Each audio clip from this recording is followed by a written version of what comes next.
ನಮಸ್ಕಾರ ವೀಕ್ಷಕರೇ, ಮನೆಯಲ್ಲಿ ಹಣ್ಣಾಗಿರೋ ಒಂದೆರಡು ಬಾಳೆಹಣ್ಣು ಸ್ವಲ್ಪ ಬ್ರೆಡ್ ಇದ್ದರೆ ಈ ಥರ ಒಂದೊಳ್ಳೆ ಬನಾನಾ ಬ್ರೆಡ್ ರೋಲ್ ಮಾಡಿ. ಬ್ರೆಡ್ ರೋಲ್ ಹೊರಗಡೆಯಿಂದ ಕ್ರಿಸ್ಪಿಯಾಗಿರುತ್ತೆ, ಒಳಗಡೆಯಿಂದ ಜ್ಯೂಸಿಯಾಗಿರುತ್ತೆ. ಮಕ್ಕಳಿಗೆ ಹೇಳಿ ಮಾಡಿಸಿರುವಂಥ ಈವ್ನಿಂಗ್ ಸ್ನ್ಯಾಕ್ಸ್ ಇದು. ಸರ್ತಿ ಈ ರೋಲ್ಗಳನ್ನ ಮಾಡಿ ಏರ್ಟೈಟ್ ಬಾಕ್ಸಿಗೆ ಹಾಕಿ ಫ್ರೀಝರಲ್ಲಿಟ್ಟರೆ ಒಂದು ವಾರ ತನಕ ಯೂಸ್ ಮಾಡಬಹುದು. ನಮ್ಗೆ ಯಾವಾಗ ಸ್ನ್ಯಾಕ್ಸ್ ತಿನ್ಬೇಕನ್ಸುತ್ತೆ ಆವಾಗ ಇದನ್ನ ಫ್ರೀಝರಿಂದ ತೆಗೆದು ಫ್ರೈ ಮಾಡಿಕೊಂಡು ಯೂಸ್ ಮಾಡಬಹುದು. ಈ ಬನಾನಾ ಬ್ರೆಡ್ ರೋಲ್ನ ಹೇಗೆ ಮಾಡೋದು ಅಂತ ನೋಡೋಣ ಬನ್ನಿ. 2 ಹಣ್ಣಾಗಿರೋ ಬಾಳೆಹಣ್ಣನ್ನ ಸಿಪ್ಪೆ ಸುಲಿದು ಸಣ್ಣ ಸಣ್ಣದಾಗಿ ಕಟ್ ಮಾಡ್ಕೊಳ್ಳೋಣ. ಈ ಬನಾನಾ ರೋಲ್ ಮಾಡೋಕ್ಕೆ ಸಣ್ಣ ಬಾಳೆಹಣ್ಣು ಅಥವಾ ಏಲಕ್ಕಿ ಬಾಳೆಹಣ್ಣು ಯೂಸ್ ಮಾಡಬೇಡಿ. ಬೇಯಿಸಿದಾಗ ಏಲಕ್ಕಿ ಬಾಳೆಹಣ್ಣು ಸ್ವಲ್ಪ ಬಾಯಿಗೆ ಒಗ್ಗೊಗ್ರಾಗಿ ಸಿಗುತ್ತೆ, ಹಾಗಾಗಿ ಈ ದೊಡ್ಡ ಬಾಳೆಹಣ್ಣು ಯೂಸ್ ಮಾಡಿದರೆ ಬನಾನಾ ರೋಲ್ ತುಂಬ ಚೆನ್ನಾಗಾಗುತ್ತೆ. ಬಾಳೆಹಣ್ಣೆಲ್ಲ ಕಟ್ ಮಾಡ್ಕೊಂಡ್ಮೇಲೆ ಈಗ ಬಾಣಲೆಗೆ ಒಂದು ಅರ್ಧ ಚಮಚ ಬೆಣ್ಣೆ ಹಾಕಿ, ಎಣ್ಣೆ ಬಿಸಿ ಆದಮೇಲೆ ನಾವು ಕಟ್ ಮಾಡಿ ಇಟ್ಕೊಂಡಿರೋ ಬಾಳೆಹಣ್ಣು, 2 ಚಮಚ ಸಕ್ಕರೆ, ಅರ್ಧ ಚಮಚ ಚಕ್ಕೆ ಪುಡಿ ಹಾಕಿ ಸಕ್ಕರೆ ಎಲ್ಲ ಕರಗೋ ತನಕ ಬಾಳೆಹಣ್ಣು 1-2 ನಿಮಿಷ ಬೇಯಿಸ್ಕೊಳ್ಳೋಣ.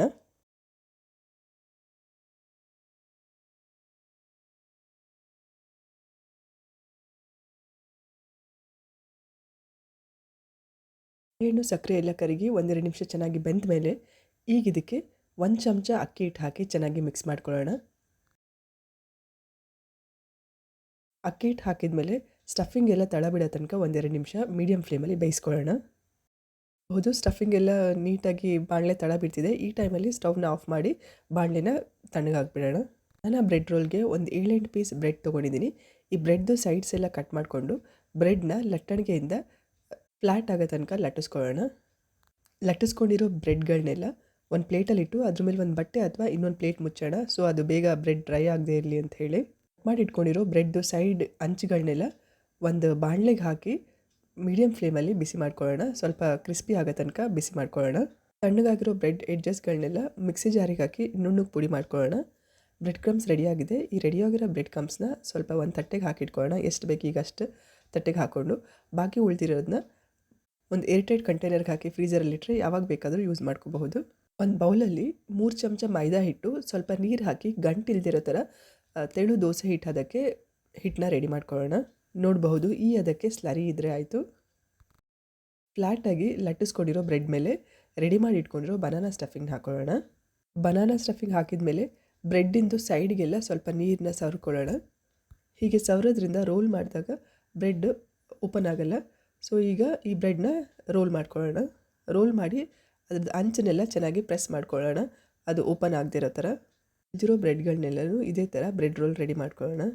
ಕೆಲವು ಸರ್ತಿ ಬ್ರೆಡ್ ಸ್ವಲ್ಪ ಡ್ರೈ ಆದಾಗ ನಾವು ರೋಲ್ ಮಾಡುವಾಗ ಅದು ಓಪನ್ ಆಗುತ್ತೆ, ಸ್ವಲ್ಪ ಸ್ವಲ್ಪ ಸೈಡಲ್ಲೆಲ್ಲ ಓಪನ್ ಆಗುತ್ತೆ. ಸೊ ಏನು ಚಿಂತೆ ಮಾಡೋ ಹಾಗಿಲ್ಲ. ನಾವು ಈ ಬ್ರೆಡ್ನ ಮತ್ತೆ ಸ್ಲರಿಲಿ ಡಿಪ್ ಮಾಡಿ ಬ್ರೆಡ್ ಕ್ರಮ್ಸಲ್ಲಿ ಕೋಟ್ ಮಾಡೋದ್ರಿಂದ ಅದೆಲ್ಲ ಕವರ್ ಆಗಿ ಹೋಗುತ್ತೆ.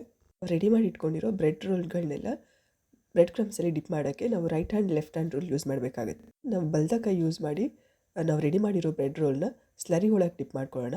ಸೊ ಎಕ್ಸ್ಟ್ರಾ ಸ್ಲರಿ ಎಲ್ಲ ತೆಕ್ಕೊಂಡು ಅದನ್ನೀಗ ಬ್ರೆಡ್ ಕ್ರಮ್ಸ್ ಒಳಗೆ ಹಾಕೊಳ್ಳೋಣ. ಲೆಫ್ಟ್ ಹ್ಯಾಂಡ್ ಯೂಸ್ ಮಾಡಿ ಈ ಬ್ರೆಡ್ ರೋಲ್ ಮೇಲೆಲ್ಲ ಬ್ರೆಡ್ ಕ್ರಮ್ಸ್ನ ಕೋಟ್ ಮಾಡ್ಕೊಳ್ಳೋಣ. ಚೆನ್ನಾಗಿ ಎಲ್ಲ ಕಡೆ ಕೋಟ್ ಆಗೋ ಥರ ಕೋಟ್ ಮಾಡ್ಕೊಳ್ಳೋಣ. ಕೋಟ್ ಆದಮೇಲೆ ಎಕ್ಸ್ಟ್ರಾ ಬ್ರೆಡ್ ಕ್ರಮ್ಸ್ನೆಲ್ಲ ತೆಕ್ಕೊಂಡು ಒಂದು ಪ್ಲೇಟಿಗೆ ತೆಗೆದಿಟ್ಕೊಳ್ಳೋಣ. ಒಂದೇ ಕೈಯಲ್ಲಿ ಡಿಪ್ ಮಾಡಿ ರೋಲ್ ಮಾಡ್ತೀವಿ ಅಂತ ಹೋದಾಗ ಆ ಸ್ಲರಿಯೆಲ್ಲ ಜಾಸ್ತಿ ಬ್ರೆಡ್ ಕ್ರಮ್ಸ್ ಒಳಗೆ ಹೋಗಿ ಬ್ರೆಡ್ ಕ್ರಮ್ಸ್ ಆಗಿರೋಲ್ಲ ಹಿಟ್ಟಾಗೋಗುತ್ತೆ. ಹಾಗಾಗಿ ನಾವು ಇದನ್ನು ಮಾಡುವಾಗ left hand right hand rule use ಮಾಡ್ತೀವಿ. ಎಣ್ಣೆ ಬಿಸಿ ಆದಮೇಲೆ ಫ್ಲೇಮ್ನ ಮೀಡಿಯಮಲ್ಲಿಟ್ಟು ನಾವು ಮಾಡ್ಕೊಂಡಿರೋ ಬ್ರೆಡ್ ರೋಲ್ಗಳನ್ನೆಲ್ಲ ಎಣ್ಣೆಲಿ ಹಾಕಿ ಲೈಟಾಗಿ ಗೋಲ್ಡನ್ ಕಲರ್ ಚೇಂಜ್ ಆಗೋ ತನಕ ಬ್ರೆಡ್ ರೋಲ್ನ ಫ್ರೈ ಮಾಡ್ಕೊಳ್ಳೋಣ. ಬ್ರೆಡ್ ರೋಲ್ ಹಾಕಿದ ಮೇಲೆ 1-2 ನಿಮಿಷ ಅದನ್ನು ಟಚ್ ಮಾಡಬೇಡಿ.